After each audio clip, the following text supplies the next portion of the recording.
Cette session de Batimat 2015 est destinée à un outil s'appelant A360 Collaboration pour Revit, le futur de la collaboration instantanée multi-entreprise. Ici, nous allons discuter de cet outil de collaboration synchrone pour Revit afin de pouvoir collaborer sur les mêmes modèles centraux avec plusieurs entreprises qui sont membres du projet.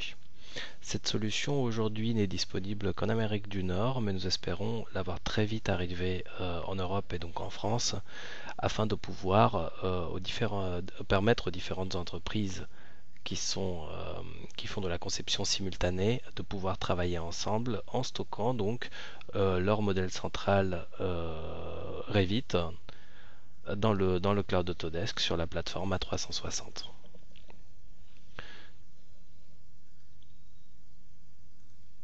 Pour cette présentation, j'ai prévu deux parties. J'ai prévu une partie positionnement de la solution, donc vous expliquer un petit peu notre vision des choses chez Autodesk pour pouvoir comprendre ce sur quoi nous travaillons.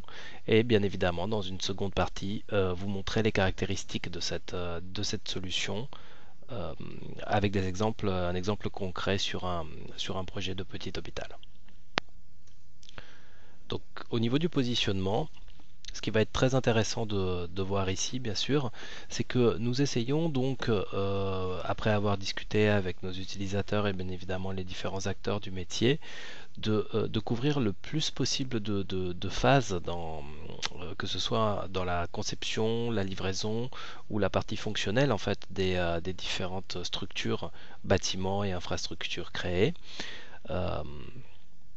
Et donc ici, nous allons nous intéresser particulièrement en fait à la phase de conception avec la partie développement de la conception et puis la transmission bien évidemment que nous allons essayer de couvrir donc avec d'autres outils au niveau de l'exécution, de la fabrication, de la coordination, de la qualité, des estimations de coûts, ainsi que les installations, et tout ça encore une fois jusqu'à la gestion de patrimoine, c'est-à-dire la partie fonctionnelle avec ses spécificités bien évidemment.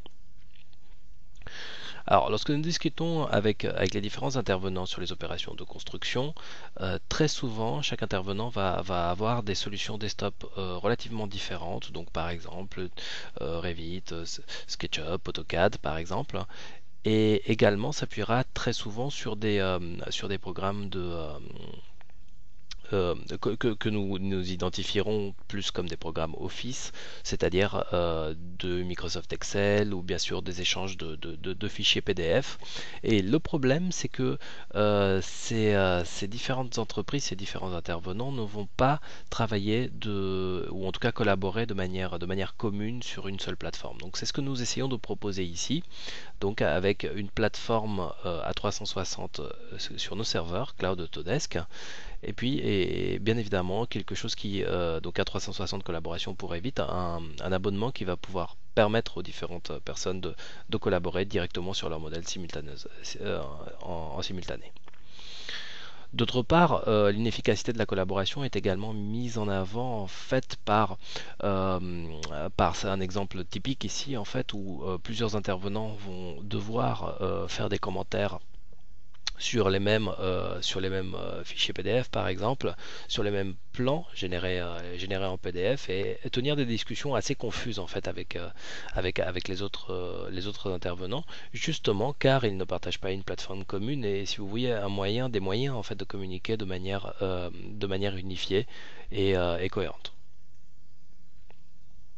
Donc pour aller un petit peu plus loin et expliquer un petit peu la vision future d'Autodesk sur la partie BIM, Building Information Modeling bien sûr, j'ai mis ici quelques notions donc comparant le passé, le présent bien sûr et ce que nous voyons pour l'avenir, c'est-à-dire ne plus forcément travailler que avec des applications desktop, mais utiliser peut-être des plateformes, dont par exemple la plateforme A360 qui est sur le cloud, passer d'une collaboration locale, c'est-à-dire par local on va plutôt entendre interentreprise, à quelque chose de beaucoup plus social, beaucoup plus multi-entreprise. Là ici typiquement on est dans ce cas-là.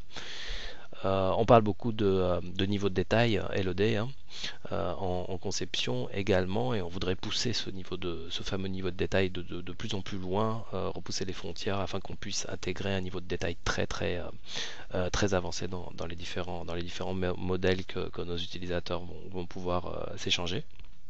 Et bien sûr, donc le i du BIM, hein, la partie information qui reste sans doute aujourd'hui au niveau des échanges relativement limité. Donc il faudrait donc pouvoir faire circuler toutes ces informations de manière beaucoup plus fluide entre les différents intervenants. Alors, la solution que je vais vous montrer aujourd'hui est basée sur une plateforme qui s'appelle A360 Team, qui regroupe beaucoup de services cloud chez nous. Donc que vous voyez ici au centre, en fait, hein, c'est le centre de la donnée. Et l'idée, bien évidemment, c'est à partir soit des applications desktop que vous pouvez voir en haut, donc comme Civil 3D, Navisworks ou Revit par exemple, mais également de produits plus orientés Office comme Microsoft Word ou Excel, et bien sûr du PDF et du PowerPoint, pouvoir se connecter en fait à cette source d'information, peu importe où l'on soit, et puis donc pouvoir partager cette information de manière beaucoup plus fluide afin de perdre beaucoup moins de temps et de réduire les risques d'erreur. Donc la solution que je vous présente ici est donc bien sûr, comme vous le voyez en bas de cette diapositive, basée sur notre plateforme Cloud A360, et elle s'appelle A360 Collaboration for Revit. Et elle permettra donc ça c'est une image officielle, elle permettra donc aux différentes équipes qui interviennent sur différentes parties, voire étapes de la modélisation, de travailler de manière simultanée sans avoir à faire des exports et à s'échanger des modèles via de plateformes de mise à disposition par exemple. Là on parle vraiment de travail synchrone et simultané sur les mêmes modèles. Pour ceux qui ont l'habitude en fait de travailler sur Revit par exemple en mode collaboratif, le modèle central ici, au lieu d'être sur votre réseau, il sera sur le cloud Autodesk et on pourra synchroniser ce modèle local avec le modèle central directement sur le cloud Autodesk. Allons à présent aborder la deuxième partie de notre présentation, donc autour des caractéristiques de cette plateforme. Et je vais vous montrer donc un court exemple vidéo pour vous illustrer tout cela. Donc cette vidéo illustre un court exemple donc sur une étude de centre médical dans laquelle sont impliqués plusieurs corps de métier, les architectes, l'ingénieur structure et les ingénieurs réseau bien sûr. Et donc vous voyez ici que une remarque importante bien sûr, c'est que comme nous collaborons sur des modèles Revit en simultané, exactement comme on le ferait donc avec des modèles centraux sur le réseau de l'entreprise. Ici nous voyons donc l'architecte dans Revit, hein, donc il n'a pas à quitter sa plateforme, hein, on travaille toujours avec Revit, bien sûr, en mode collaboratif. Le gros changement que vous voyez ici dans l'interface, en fait, c'est la partie de droite, hein, où vous voyez donc un communicateur, donc qui est un programme d'échange avec les différents autres membres de l'équipe, qui va permettre typiquement ici dans cet exemple à notre architecte d'échanger ces demandes de modification ou ces différentes réponses, par exemple demandes de modification, avec les autres membres de l'équipe. L'idée dans cet exemple précis, vous le voyez bien donc à l'écran, c'est de modifier, de décaler une cloison sur le modèle d'architecture d'une des pièces de cet hôpital. Et vous voyez ici donc que de manière très classique, comme lorsqu'on travaille avec Revit en collaboratif de manière classique, si l'objet appartient à un sous-projet, donc si l'objet qu'on veut modifier appartient à un sous-projet qui ne nous appartient pas, nous devons placer une requête en fait pour que les personnes qui sont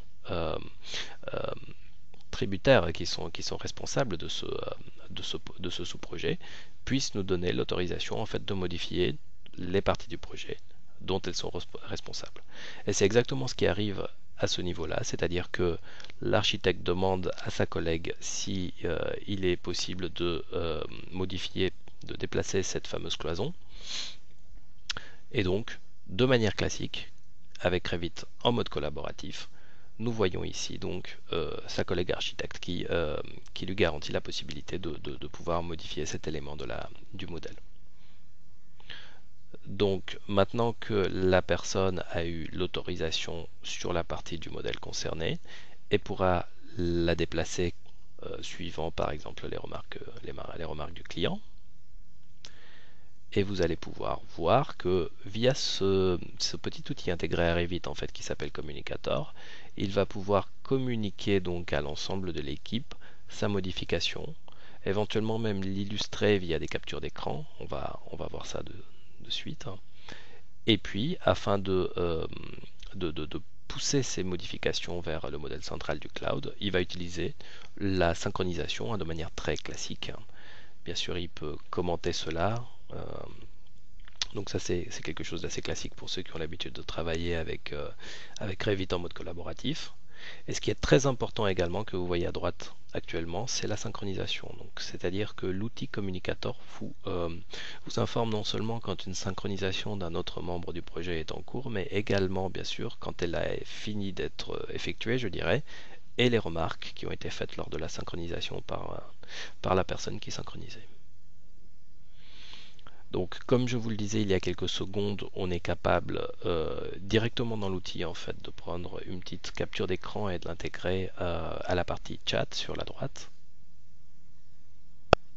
Ces caractéristiques sont très utiles pour pouvoir placer précisément les différentes modifications et les différentes remarques qu'on va pouvoir faire.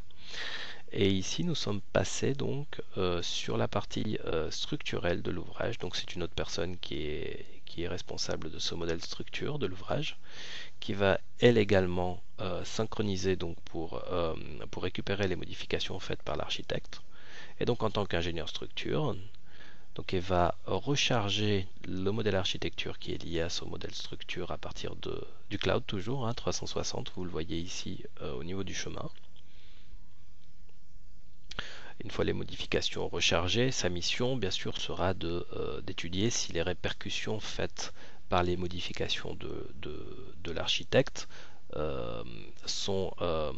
doivent être traitées, si les modifications doivent être traitées et ont une quelconque répercussion en fait sur son modèle structure dont elle est responsable bien sûr. Donc vous voyez que la partie chat et la partie capture d'écran a été bien utile afin de positionner l'endroit de la modification effectuée par l'architecte. Et vous voyez que donc bien sûr la modification impacte assez grandement en fait le modèle structurel puisque les poteaux métalliques qui étaient avant dans des gaines formées par l'ensemble des cloisons modifiées ne sont plus positionnés au bon endroit. Donc il va falloir corriger cela. Alors ça c'est un autre aspect de Revit. Bien sûr, si les éléments sont attachés à un axe, ici en l'occurrence l'axe 11, lorsqu'on déplacera l'axe, les éléments suivront. Donc ça fait partie de la modélisation.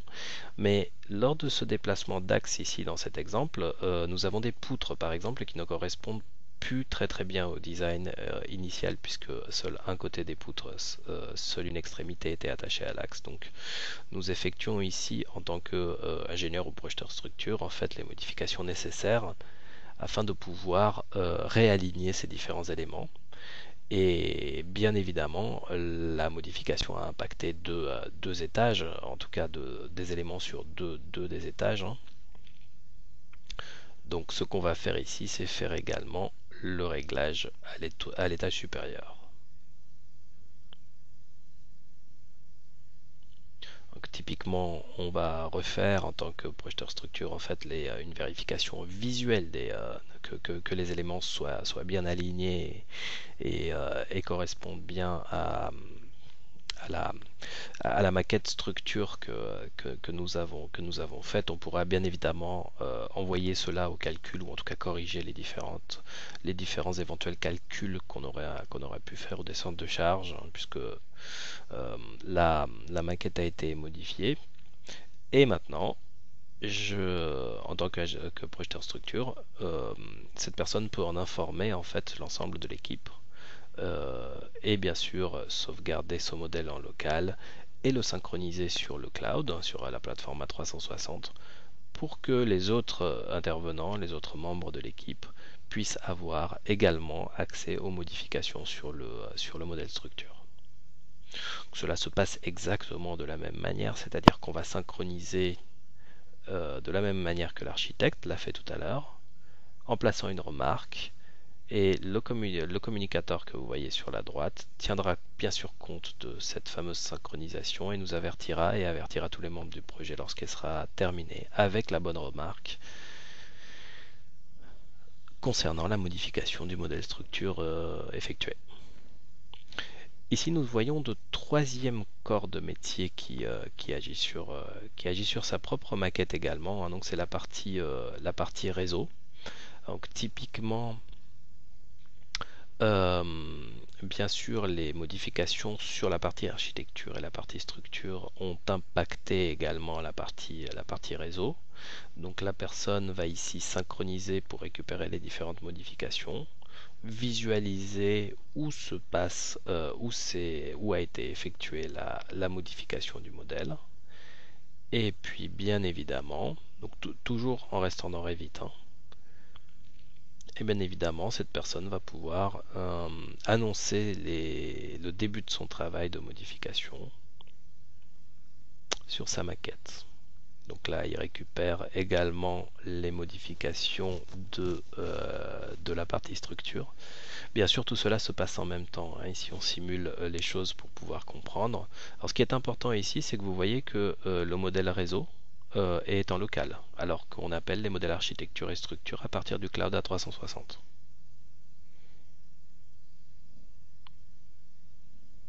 Donc ça, c'est également une possibilité hein, de travailler sur certains modèles en local. On n'est pas forcément obligé de les partager sur la 360. Si par exemple d'autres corps de métier n'ont pas besoin d'intervenir, d'autres entreprises n'ont pas besoin d'intervenir directement en conception simultanée sur le même modèle. Là, typiquement, les réseaux en fait ne sont qu'en collaboration interne au sein de leur entreprise. Ne sont effectués qu'en collaboration interne au sein de leur entreprise plutôt. Alors ici, l'idée, c'est bien sûr, tous ces changements ont également impacté les entrées et sorties des réseaux aéroliques que vous pouvez visualiser ici. Donc le dessinateur ou projeteur réseau va effectuer les modifications nécessaires pour éviter tout problème d'interférence par exemple entre les différents éléments de la maquette architecture et de la maquette réseau. Alors vous allez voir que non seulement on va devoir ici gérer les entrées-sorties, mais le réseau de gain lui-même hein, au niveau du faux plafond pour qu'il corresponde bien et être sûr qu'on a bien les bons éléments sur nos gaines. Donc là on va contrôler le plan de gain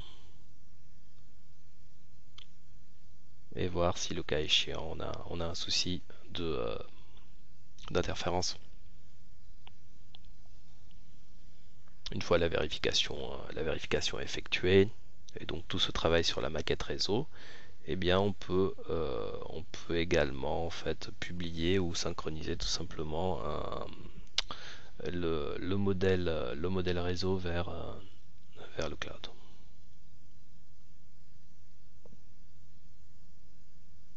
Et encore une fois, la partie communicateur tient tous les autres membres de l'équipe informés via un chat illustré de capture d'écran et puis bien sûr de début et fin et de synchronisation que maintient tous les membres informés en fait de l'état du travail en cours de chacun des corps de métier, hein, en l'occurrence ici.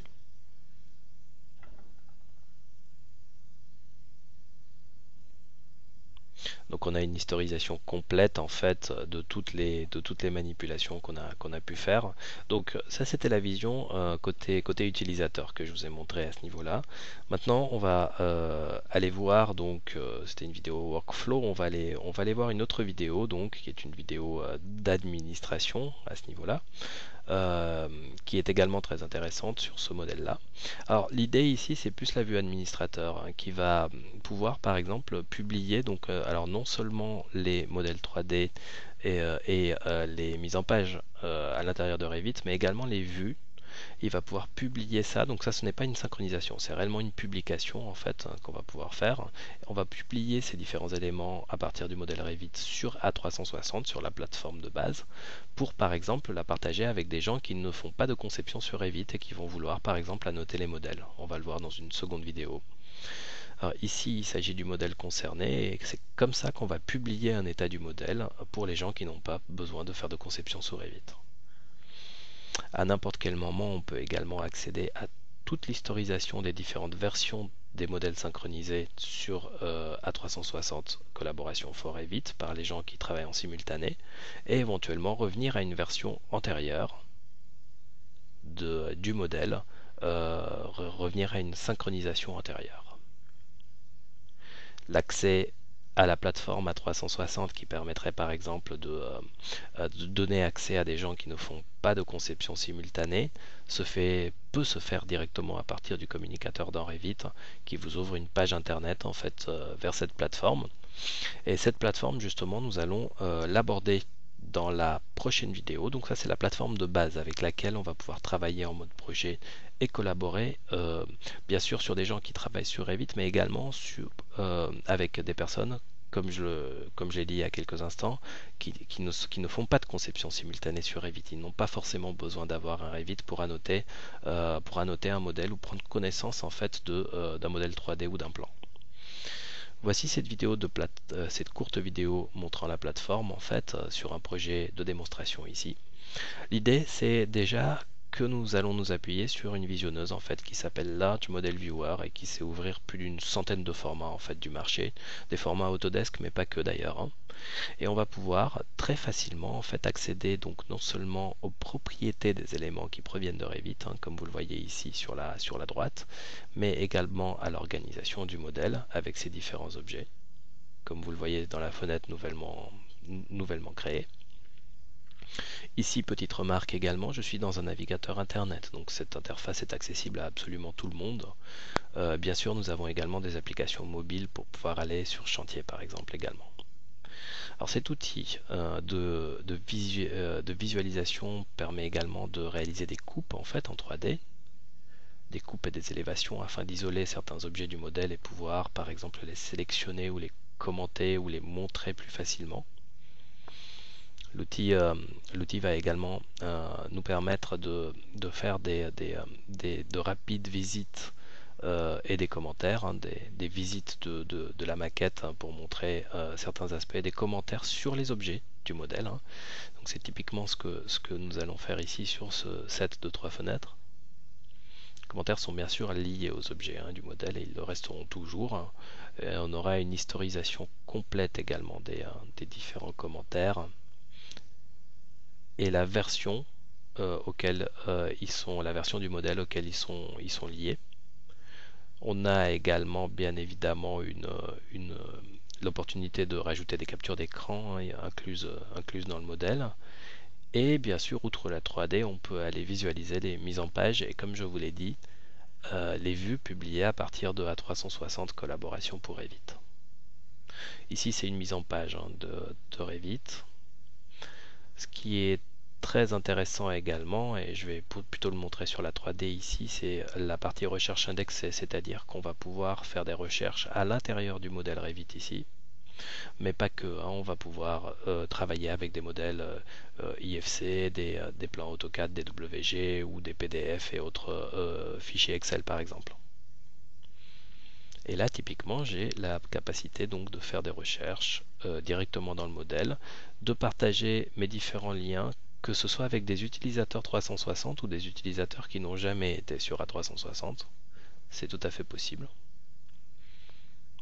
Et ici, donc, je vous montre un autre aspect, donc une plateforme organisée avec ses différentes données, un calendrier projet qui va pouvoir donc alimenter votre calendrier Outlook, mais que pour les événements, bien sûr, qui sont en rapport direct avec le projet, par exemple les meetings auxquels vous êtes conviés, comme vous le voyez ici.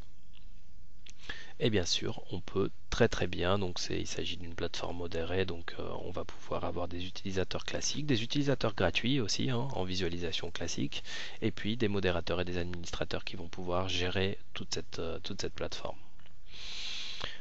Bien sûr, nous n'avons pas oublié donc l'aspect mobilité. Je vous montre ici donc mon application iPad, mais l'application existe également sur Android. Bien sûr, c'est sur multiplateforme. Et vous voyez ici que sur les appareils mobiles, donc bien sûr, petite remarque, on a accès à ces autres outils cloud, éventuellement à 360 Drive ou Bosso, hein, comme vous le voyez. Euh, et également, on va avoir accès et on va pouvoir visualiser via exactement le même viewer, le Large Model Viewer. On va pouvoir visualiser exactement la même maquette que je vous ai montré tout à l'heure sur l'interface web. Sur l'appareil mobile. Petite remarque ici sur les appareils mobiles, il suffit de charger une fois la maquette sur son appareil mobile pour qu'elle soit enregistrée en cache. Et à partir de ce moment-là, on peut être en mode déconnecté, aller par exemple sur chantier sans forcément avoir de Wi-Fi, de réseau, pour pouvoir visualiser, commenter et naviguer à l'intérieur de cette maquette. Vous le voyez ici, on a accès exactement aux mêmes propriétés au niveau des objets que sur la version navigateur web. Également, nous pouvons voir les différentes remarques, où elles ont été faites, quelle est leur version, les captures d'écran qui ont été ajoutées. Typiquement à ce niveau-là, on va également nous-mêmes sur les appareils mobiles pouvoir faire des remarques, comme avec pouvoir dessiner des petits nuages de révision, également insérer des commentaires directement.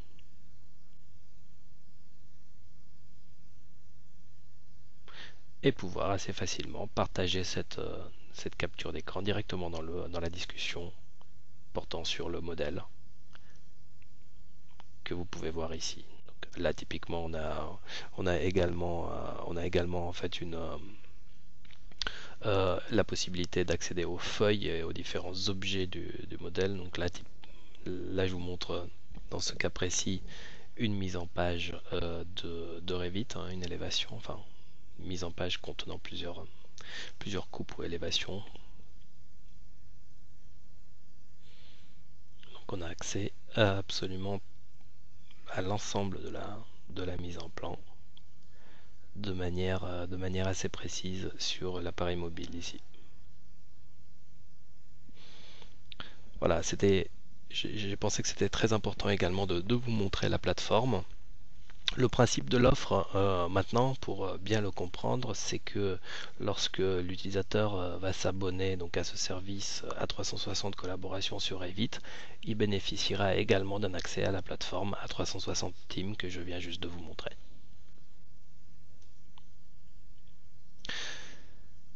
Le mot de la fin est relatif à l'actualité des différentes technologies sur nos blogs que vous voyez ici. Donc typiquement le Village BIM dont je fais partie et qui est orienté donc AEC plutôt building et qui est très riche en contenu. On va y écrire des différents posts sur les technologies Autodesk, mais pas que.